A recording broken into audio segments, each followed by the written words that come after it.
against Rogue with this mage deck. So let's go straight into game number 2. And Language Hack, I wanted to just discuss, like, you know, Patra's moved on to the big mage hunter variant of a list with the big game hunters, super colliders, and an execute.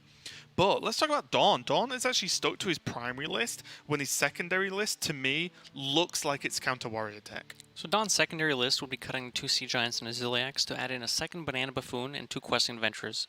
The Questing Adventurers versus Warrior tend to just be an extra threat. The Sea Giant, of course, is a threat, but against Warrior doesn't flood that much. So it's difficult to get the Sea Giants down, at least at an early turn. Later on in the game, sure, you can spend 10 mana on it, but when you have a deck this powerful, you don't want to spend 10 mana playing a Giant, you want to spend 3 mana playing a Giant. Right. So interesting to see that DawN stuck with his primary list, and we'll see if he believes it's good enough against Warrior. Yeah, and a funny note as well is that the anti-Warrior deck has only 3 cards different, and there isn't an additional weapon removal. So there's only 1 Acidic Swamp Ooze in DawN's list, which you can see in his hand right there. But the big key is Super Collider is the anti-mage weapon that Warrior can run, and Pathra hasn't just teched 1. She has teched 2. So even if 1 Super Collider, often on the turn you play it, gets value, right? You know, you kill off the 2 minions most of the time, especially in this against Mage. But even if it's removed, there's a second one, and suddenly you have to start asking, although there's a lot of threats this Mage can put out, versus what, 4 swings of a Super Collider, plus the Warrior removal that it has anyway, I think Patra's got way more of a chance now. I think definitely, especially with Dr. Boom in the open hand, one of the 2 executes there as well.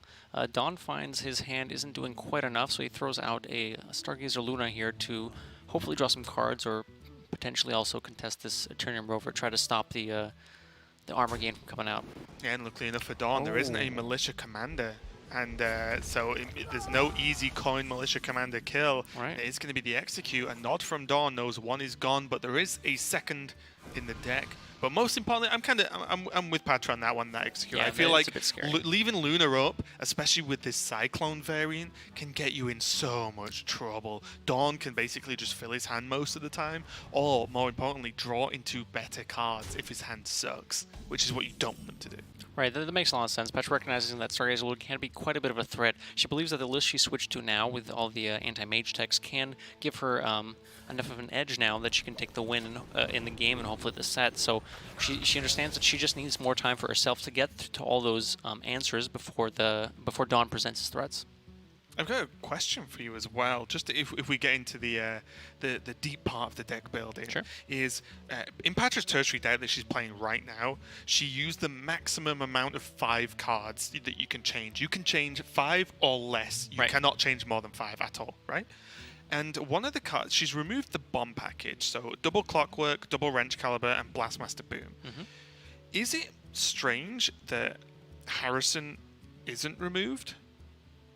And you could just run a Clockwork or run a Wrench Caliber. Like, is that, because it's strange to me. I think on surface, I would have just thrown a Harrison out and let myself have a 3-mana 3/3 in the deck, because especially versus Mage, like, it's just decent. But what do you think about that? I think if you're moving the package, all of it together, it probably makes a lot more sense than that. Sure, Harrison's a 5-mana 5/4, but there's still uses of it in the deck. She is running Weapons Project, so she can use Weapons Project in combination with the Harrison Jones to draw 3 cards and get to her answers. But also, Clockwork Goblin coming out early on 3 doesn't really help you too much. It means you're not arming, so it's more difficult to get to the armor shield slam that you want to deal with the first threat.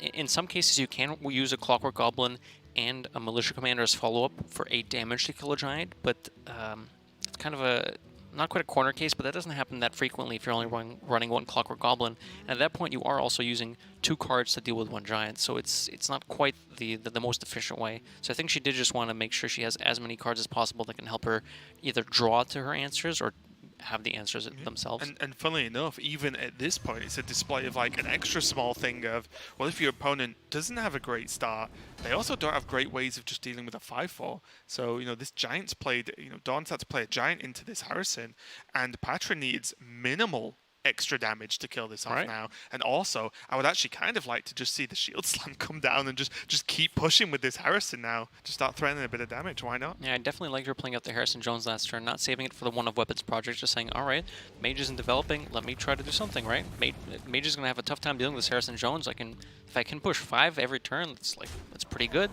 from DawN's perspective, he didn't have Conjurer's Calling, so just developing the Giant is more than enough. Make Pathra have the answers. You've already seen him execute. Oh. Okay, yeah, bit of a nod from DawN. It's like another Giant, and also it actually restores 8 health to your own hero. So this extra damage that Patra's pushing with Harrison is going to get more or less negated by the Astromancer summon. Patra trying to figure out how she wants to tackle this. It's called Boom on 7, and just trade off the 5. You could. Again, you'll find out very quickly casting with me. Unless you are literally dead, I always want to play Blastmaster Boom on 7. Because again, Patra's got so much armor already. She, outside of I think overextending with resources, she's not going to clear the board regardless. So I don't know. I like spending the mana this turn. Deal with it afterwards. I kind of like developing the Super Collider here, actually. Okay. Yeah, punching the Astromancer means she takes less damage. This is good. She knows that DawN is running both an Acidic Swamp Ooze and an Harrison in his primary deck. So she knows that it can be difficult to get Super Collider value, and especially if using Harrison or Ooze kind of stops DawN from developing something bigger this turn, that can be helpful as well. She does have a lot of armor to work with, but she has used a Shield Slam already, so I don't think she's too concerned about... Right. I mean, obviously having more health is good, but I don't think it's that imperative she stays at the highest possible armor total just yet. And this way she does get to keep her Harrison on board again, continuing the pressure. That's true. The longer you could... I mean, you don't... Obviously playing just... Finding multiple turns to play Boom is good because it's 7 mana, and obviously it doesn't do anything other than, you know, this Battle Cry, but that turn it's not doing a whole lot by itself. I do like her decision to just stay on the board instead.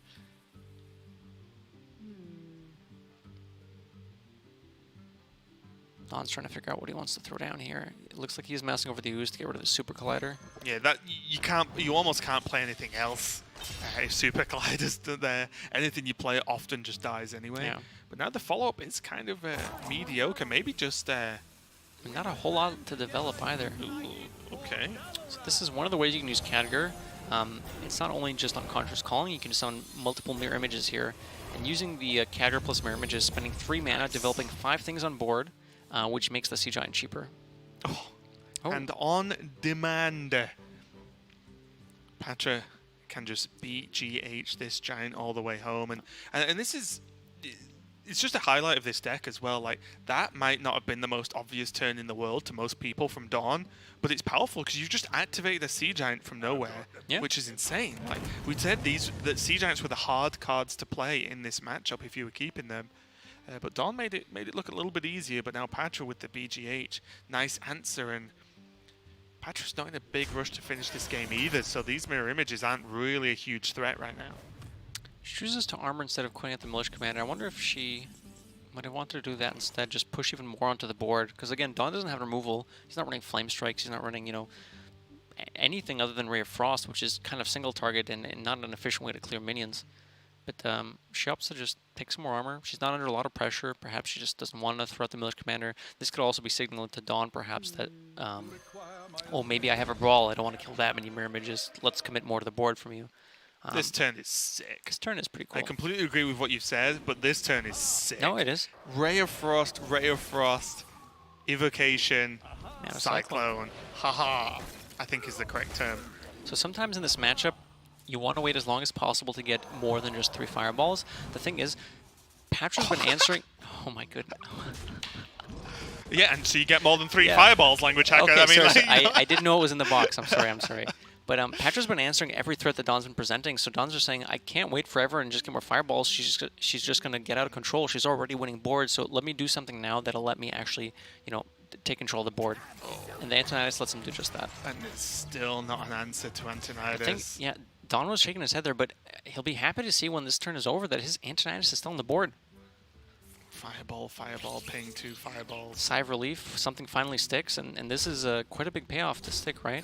Every turn you can just launch 2 fireballs, if she so chooses. So there's 20 damage this turn, and the hand doesn't change. Right? This is why Antonidas is a good tech card in this matchup.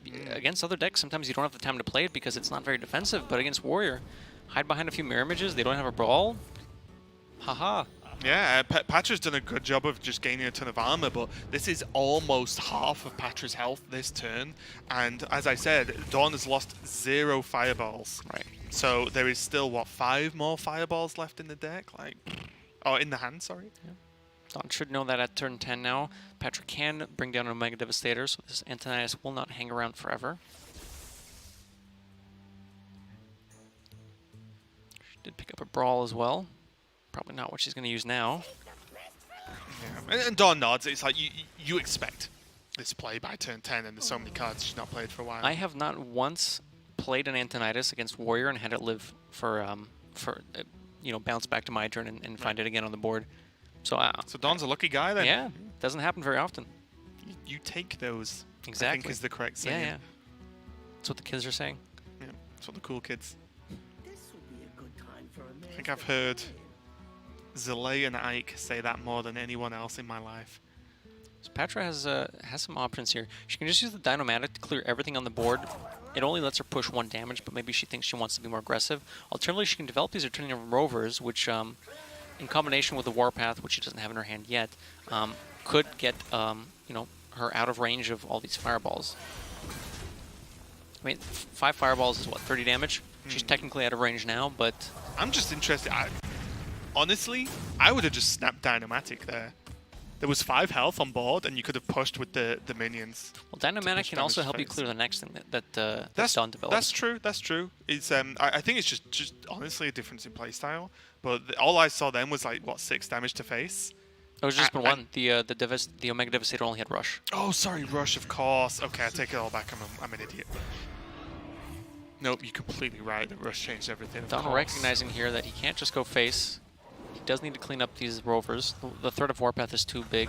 And even the threat of just Aziliax coming down on any of these mechs will really put a rut in his game plan if he tries to go full face. So he knows he has to take this a bit longer and actually use these fireballs over the course of the rest of the game, not just the next 2 turns to try and burn out Pathra. Yep. And there's still just this Harrison's just waiting for DawN as well, just for when that Super Collider's equipped. I doubt DawN is going to use it on a weapons project when he knows there's a second Super Collider in the deck. I think often with this hand especially, he can just wait a little bit more. It depends how the game plays out. I mean, if he thinks he's taking it to fatigue, I suppose he can wait for the Super Collider, but if he thinks he's giving Pathra too much time to find the rest of her tech cards, he might just play it on anything to get it to get value. The problem is I don't know if he can win if he lets a Super Collider swing 3 times. I think that's a lot of removal from 1 card. If Pathra does develop the weapons project first, I don't know from DawN's perspective if he can win against the Super Collider. Like, he has no threats right now. He just has some spells, a Hearthstone and a Mana Cyclone.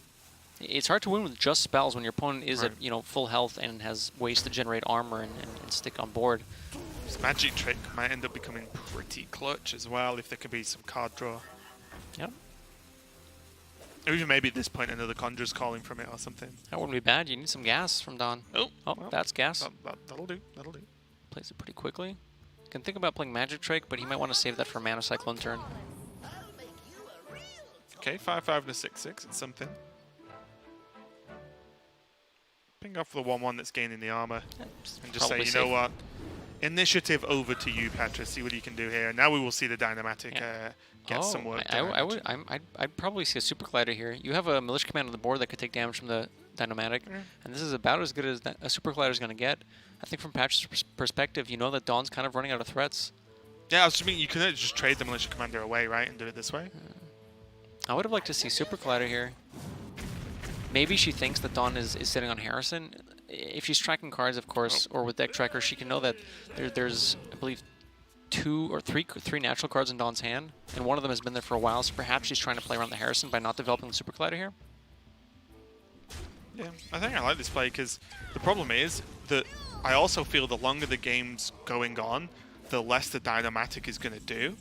Whereas the Super Collider is always getting work done, because if it's not getting work done, then DawN has no threats, and then you're winning anyway. Whereas the Dynomatic, say DawN makes a big board of giants, well, cool, 5 random damage, it doesn't do enough. Whereas on that board, it just about, with the help of the hero power and a trade, did the job. So I do like this overall. Discovering an Arcane Intellect off the Magic Trick, let him... Ooh, okay. All right. He's getting there. He's on 10 cards. Plays the mirror image so that he doesn't burn a card from his deck. Oh, Hero Power Dynomatic will clean up this board if Patrick chooses to do that. Lets her push 7. It might not, right? Because the Oh, the Town Town Crier, Crier, right, yeah. right. I mean, it's still likely to just get the job done Oh, that's- anyway. I'm that's not not a saying. mech? Yeah, I'm not having it's just a Worgen mech. Oh. But yeah, right. It's still plenty doable. I wouldn't be too upset to see that from Pacha. Again, I do kind of like playing the mind games of just almost forever holding the Collider. Waiting until the point where the second giant does come down, yeah? Yeah, because if both players don't play those things, so the Collider or a wave of big threats, then Patra wins, right? Right. Like that, so she can just wait all day for this second Super Collider and just sit there. DawN has to play a threat or he will lose. Yeah. And then when he does play threats, then you at least get one really valuable swing out of that Super Collider for Patra. Oh, and now double giant. Magic Trick first. See what's in the box. I think he was trying to find another Conjurer's Calling here. Didn't quite find it. Nova, not the end of the world. Nova might be the pick. I Spear I could buy you some more health, but I think you need to prevent Patra from using the minions on board. Nova Giant. I love this as well. Playing the Sea Giant while it's playable with that Nova. Right. And saying, well, guess what? My Mountain Giant's going to be cheap next turn anyway, so it's not really a problem. And also, playing around Super Collider. So far, no clear way to deal with the There you go. That'll work. saving the coin for Coin Bulldozer. It's pretty solid. And again, this mage deck can do some wacky things. It cannot really deal with a wide board. Look at DawN's face. Oh, He's boy. like, come on. Discover Bulldozer coin play trade. But he's probably smiling back again now.